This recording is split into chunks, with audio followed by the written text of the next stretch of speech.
Breaking news, pay scale বাতিল ও ৭৪ জন সচিবকে বহিষ্কার করে গ্যাজেট প্রকাশ। অর্থ মন্ত্রণালয় এই বিষয়টি নিয়ে আজকের এই ভিডিওটিতে বিস্তারিতভাবে আলোচনা করতেছি, তাই ভিডিওটি সম্পূর্ণ মনোযোগ সহকারে দেখার জন্য অনুরোধ রইল। এবং এখন পর্যন্ত যারা যারা আমাদের এই চ্যানেলে নতুন সদস্য রয়েছেন তাদেরকে চ্যানেলটি সাবস্ক্রাইব করে পাশে থাকার বেল আইকনটি অল করে দেওয়ার জন্য অনুরোধ রইল। দেশের সরকারি কর্মজীবীদের মধ্যে এক অদ্ভুত আতঙ্কের ছায়া নেমে এসেছে। অর্থ মন্ত্রণালয় এক প্রজ্ঞাপনের মাধ্যমে পে স্কেল বাতিলের ঘোষণা করেছেন এবং একযোগে ৭৪ জন সচিবকে তাদের পদ থেকে বহিষ্কার করার সিদ্ধান্ত নিয়েছে। প্রজ্ঞাপনটি আজই সরকারি গ্যাজেটে প্রকাশিত হয়েছে। এই হঠাৎ সিদ্ধান্তের পর সচিবালয় এবং বিভিন্ন সরকারি দপ্তর উত্তপ্ত হয়ে উঠেছে। সচিবালয়ে কাল থেকে চরম চাপ বিরাজ করেছে।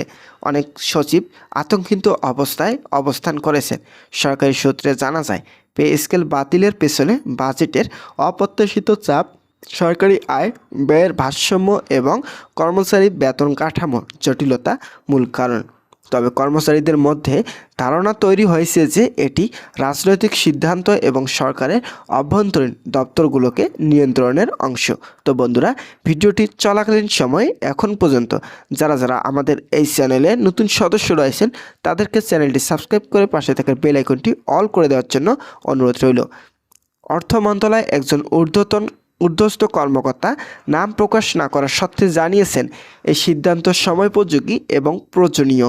আমাদের লক্ষ্য হচ্ছে সরকারি বাজেটের ভারসাম্য বজায় রাখা এবং সরকারি কর্মচারীদের বেতন কাঠামোকে দীর্ঘমেয়াদে স্থিতিশীল করা। তবে কর্মচারীদের মধ্যে আতঙ্ক এবং অসন্তোষ স্পষ্ট। অনেকে মনে করেছেন হঠাৎ বহিষ্কার এবং পে স্কেল বাতিল সরকারের প্রতি বিশ্বাসহীনতা তৈরি করেছে। সচিবালয়ের বাইরের দৃশ্য আশঙ্কাজনক। প্রায় অনির্দিষ্ট আন্দোলনে জড়িত কর্মচারীরা প্রজ্ঞাপন প্রকাশের আগে এবং পরে সচিবালয় ঘেরাও করার চেষ্টা করেছে। সামাজিক মাধ্যমে ছড়িয়ে পড়া ভিডিওটিতে দেখা যায় অনেক কর্মকর্তা এবং কর্মচারী প্রশাসনিক দপ্তরের বাইরে অবস্থান নিয়েছেন। তারা সরকারের এই সিদ্ধান্তের তীব্র সমালোচনা করেছেন। গ্যাজেট প্রকাশিত প্রজ্ঞাপনের মধ্যে উল্লেখ রয়েছে, পে স্কেল বাতিলের ফলে যেসব সরকারি কর্মকর্তা বেতন বৃদ্ধির প্রত্যাশা করেছিলেন তাদের জন্য 20% বিশেষ ভাতা এবং অতিরিক্ত কর্মদক্ষতার ভিত্তিতে অন্যান্য সুবিধা বিবেচনা করা হতে পারে। তবে অনেক কর্মকর্তা মনে করেছেন এটি যথেষ্ট নয় এবং তারা এই সিদ্ধান্তকে নিজেদের অধিকারের উপর আঘাত হিসেবে দেখছেন।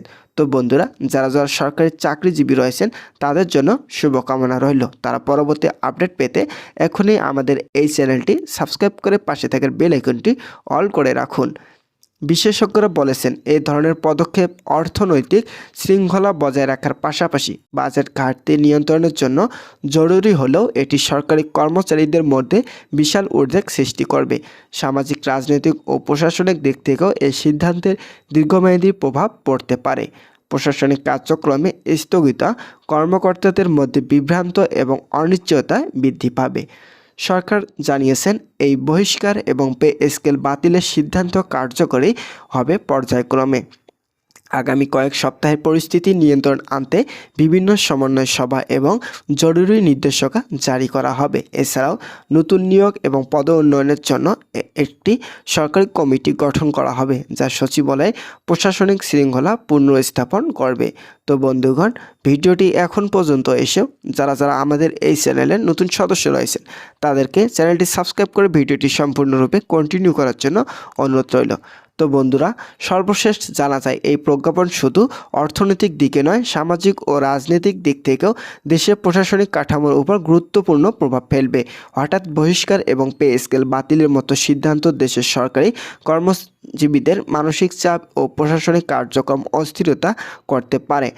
সাম্প্রতিককালের মধ্যে এই ধরনের পদক্ষেপ অত্যন্ত বিরল, যা ভবিষ্যৎ সরকারের নীতি, কর্মচারীর সম্পর্ক এবং প্রশাসনিক স্থিতিশীলতা নির্ধারণে গুরুত্বপূর্ণ ভূমিকা রাখবে। সরকারি চাকরিজীবীরা আগামী 15 ডিসেম্বরের মধ্যে নবম পে স্কেল চূড়ান্ত গ্যাজেট প্রকাশ না হলে 17 ডিসেম্বর থেকে কঠোর কর্মসূচি শুরু করার ঘোষণা দিয়েছেন। তারা দাবি করেছেন, নতুন বেতন কাঠামো গ্যাজেট সময় মতো প্রকাশ করা জরুরি।